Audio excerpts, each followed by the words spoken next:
রাগ মানুষের একটি কমন হিউম্যান ইনস্টিংক্ট। আমাদের যে কোনো কারণেই রাগের অনুভূতি সৃষ্টি হতে পারে, তবে আমরা আমাদের রাগটাকে কিভাবে ম্যানেজ করব সেটার উপর ডিপেন্ড করে অন্য মানুষরা কি আমাকে একজন রাগী মানুষ হিসেবে চিনবে নাকি আমাকে একজন মোর ম্যাচিওর পারসন হিসেবে চিনবে। আমরা আমাদের রাগটাকে যদি হেলদি ওয়েতে ম্যানেজ করতে পারি, তাহলে আমাদের যেমন এই অনুভূতিগুলোর জন্য ভেতরেও বার্ন আউট ফিল হবে না, ঠিক তেমনভাবে অন্যদের সাথে আমাদের সম্পর্কগুলো কিন্তু হেলদি হবে। তাই রাগ নিয়ন্ত্রণের জন্য আমি আজকে আপনাদের সাথে শেয়ার করব 4D টেকনিক নামে একটি টেকনিক, যেটা দ্বারা সহজেই আমরা আমাদের রাগটাকে ম্যানেজ করে ফেলতে পারি। 4D টেকনিকের first D stands for distance, অর্থাৎ দূরত্ব। ধরুন কারো কথায় আপনার প্রচুর রাগ লাগছে, আপনি জানেন আপনি যদি এখন তার সাথে কথা বলেন তাহলে আপনি রিয়্যাক্ট করে ফেলবেন বা আপনাদের মধ্যে ঝগড়া লেগে যাবে। এই সময় আপনি আপনার রাগ নিয়ন্ত্রণের জন্য যেটা করতে পারেন সেটা হচ্ছে, যে জায়গায় ঘটনাটি ঘটেছে বা যে জায়গায় ব্যক্তিটি আছে সে জায়গা থেকে নিজেকে একটু ডিস্টেন্ট করে ফেলা।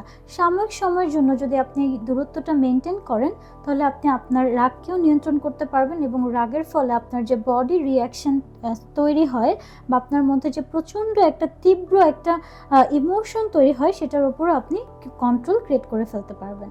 Second D stands for deep breadth. আপনি যখন দূরত্বে যেয়ে কিছুটা সময় নিজে একা একা থাকবেন, সে সময়টা আপনি একটু ডিপ ব্রেদিং করতে পারেন।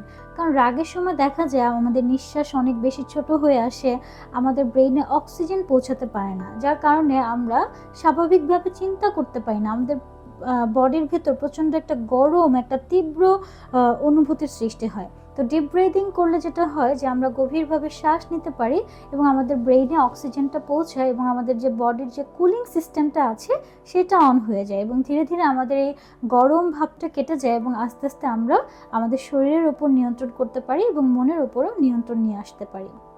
Third D stands for drinking water. পানি আমাদের শরীরের একটা ন্যাচারাল কুলিং এলিমেন্ট হিসেবে কাজ করে।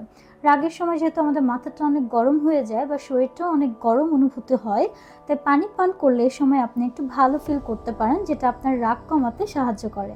Fourth D stands for decision. আপনি আপনার ওই রাগের জায়গাটা থেকে দূরে চলে আসলেন, নিজের শরীর এবং মনের ওপর নিয়ন্ত্রণ আনলেন। এবার আপনি সিদ্ধান্ত নিন যে আপনি কিভাবে তাকে এই কথাটা বুঝিয়ে বলবেন যে আপনি তার আচরণে কষ্ট পেয়েছেন বা রেগে গেছেন। তাকে নন ভায়োলেন্টলি বুঝিয়ে বলুন যে কিভাবে কাজটি করলে আপনার চাহিদাটা পূরণ হবে। রাগের ক্ষেত্রে সবসময় মাথায় রাখবেন যে আমি কুইক রিয়্যাক্ট না করে আমি রেসপন্স করব। অর্থাৎ আমি যদি যে সময়টাতে রেগে গেলাম ওই সময় যদি আমি কুইক রিয়্যাক্ট করি, তাহলে তার সাথে আমার ঝগড়া লেগে যাবে, তার সাথে আমার সম্পর্কটা খারাপ হবে, সেও হয়তো আমাকে ভুল বুঝবে বা আমাকে একজন রাগী মানুষ হিসেবে চিনবে।